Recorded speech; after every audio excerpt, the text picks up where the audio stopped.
War.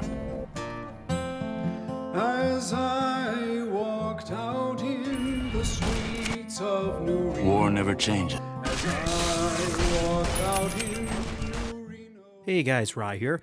I've got an interesting one here for you today. I thought I'd cover a little bit of installing mods for the Bethesda series on Android handhelds. It's a topic I haven't seen covered very much, probably because it's pretty cumbersome, particularly because mod organizers don't really work particularly well in this application. And it makes it pretty difficult to kind of recover your, previous loadouts. So obviously kind of approach this at your own risk. As far as I've ever seen of years of doing this over probably a half a dozen devices, there's not really a risk to your device itself. What you absolutely can do is bork your install and have to start all over, which can be really frustrating, particularly if you're in the middle of a game.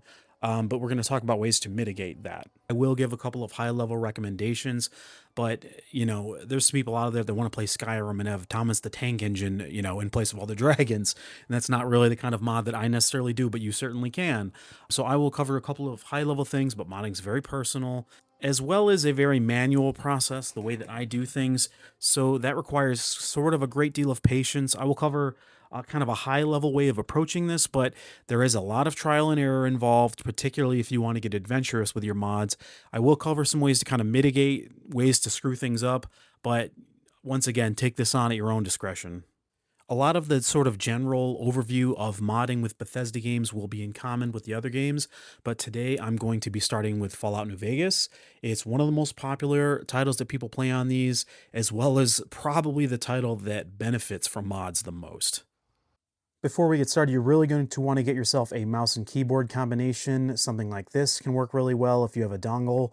Also, a setup like this where it has a switch to go from Bluetooth to 2.4 gigahertz. Same with my mouse. I can switch them over from my PC to the handheld with literally just a flip of a switch. Takes about 5 seconds to do both. It's going to save you a ton of aggravation when it comes to moving files around. Next is for on-device software. You're going to want a decent file manager. I use Solid Explorer for the FTP server access. You also want something like WinRAR for unzipping files on your device as well. These are both available on the Play Store. Now we'll get into game-specific mod requirements. Aha! Like that?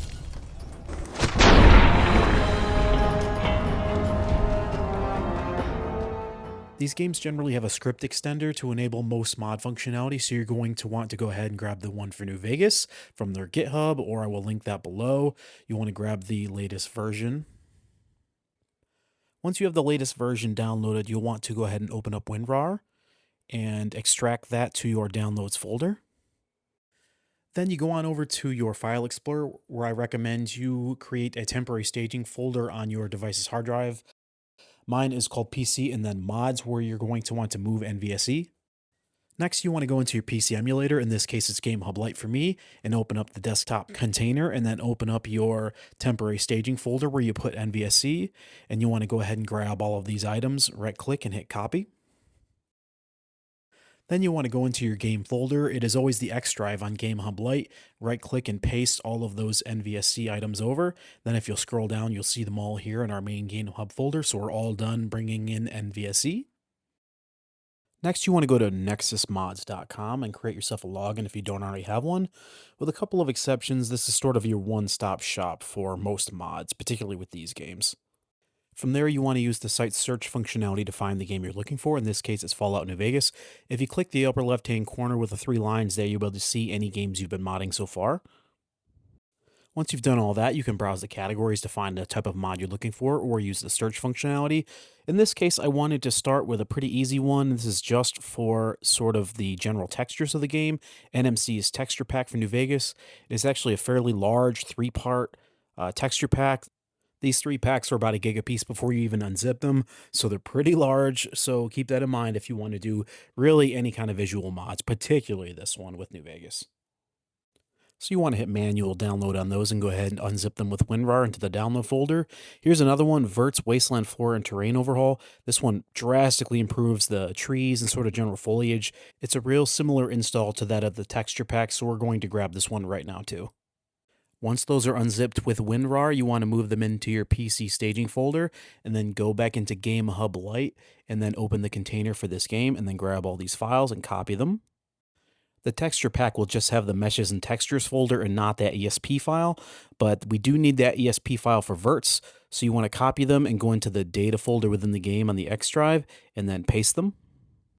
Exiting out of the container, you want to go ahead and start the game manually, but instead of hitting play, you want to go into the data files section. This should list all the ESP and BSA files, basically anything that's a mod that isn't a mesh or texture should show up here. And then you want to go ahead and find verts at VFO and then click the checkbox. Now in game, we should have much better sort of general textures as well as all this plant life looks much more realistic than the original game from 2010. Next, I want to talk about a slightly more complicated mod to install, but it's just as awesome. It's called Interior Lighting Overhaul. So back on Nexus, you want to go ahead and search for that. On each mod's page, you want to make sure you always check the requirements tab and make sure you have all of the apps. In this case, it's just the different DLC, so we already have those. Nothing to worry about with those in this particular case, but always check that. So now we're going to go to files and go ahead and manually download this one as well. You can see that orange cloud there that shows that I've already downloaded it and what date and time I did. So go ahead and hit manual download.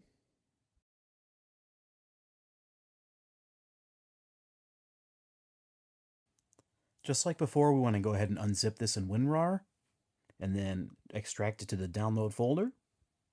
In this folder, you'll find something a little different. See that FOMOD file, Interior Lighting Overhaul? That's actually a file type that can't be read by the game itself, so we're going to have to do something about that. Those are files specifically designed for a mod organizer, so instead we're going to want to go into File Explorer and then change the last name of that from FOMOD to RAR so we can actually unzip it.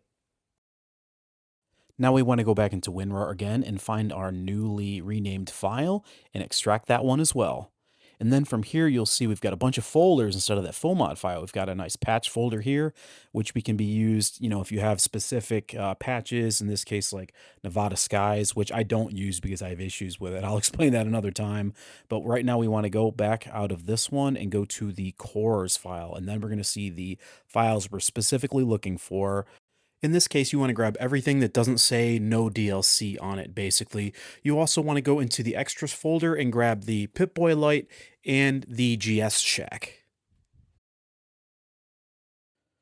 Once you move those into your PC staging folder, you want to open the container desktop again.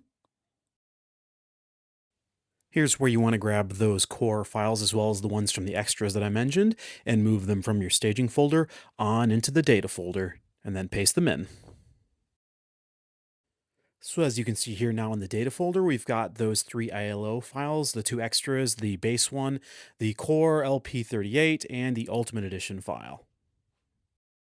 From here, you want to exit the container and then start the game again, going back on into the data files, and we want to make sure we have those specific files checked off. Don't look for the BSA file here, that won't show up, but all those other files should be listed here and checked, and you go ahead and hit OK. Once we're back in game, you can see here the lighting is much better, much more dark and kind of atmospheric. And what's more, we've got these really great sort of God rays that can come through some of the windows, as you'll see here in the initial cafe. Really awesome and really adds a lot, I think. Last up on recommendations today, we've got some weapon mods. I mentioned a little bit earlier that Nexus Mods is sort of the main repository for mods. Tamer actually is one of the most famous modders and hosts mods on their own website. I will post a link in the description, so we're going to want to go ahead and scroll down to the NIF Bashed Weapons Mega Pack first. This has a ton of really awesome weapons that they made personally, and it's a really great pack. So go ahead and hit the version number and hit download. Back on the main page, we also want to grab Vlad's Weapon Depot, which is sort of the main vendor. You can actually find these weapons in the world, but this is a reliable place to find the weapons. So click the version number and download this one as well. You want to extract and install these the exact same way as the last time. Now what happens is when we go to free side, we run into Vlad, who has a really awesome selection of weapons here, including some of my favorite lever action weapons. I really can't imagine where I got that from.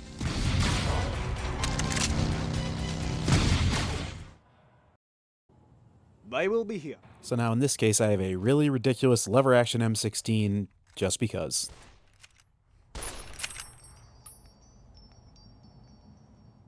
Alright guys, that about does it for my general mod sort of overview for today. There's going to be a couple of other sort of honorable mentions or other things I've got working that I highly recommend in the description, as well as the links to all the mods I've used and the GitHub as well for NVSC. But right now, I want to take a second to talk a little bit about do's and don'ts for this. First, and absolutely paramount here, absolutely back up your files.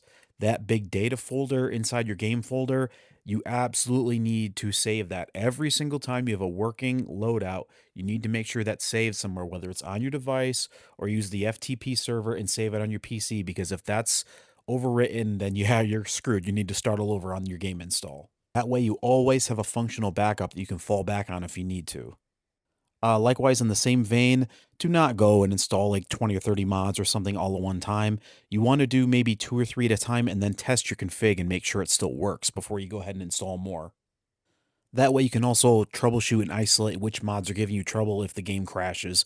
If you only do 2 or 3 mods and you get it crashed, then you can actually figure out pretty easily which one it is. Whereas if you do 50 at one time, it's almost impossible. You do need to be kind of careful about installing tons of mods to begin with because they use up lots of RAM.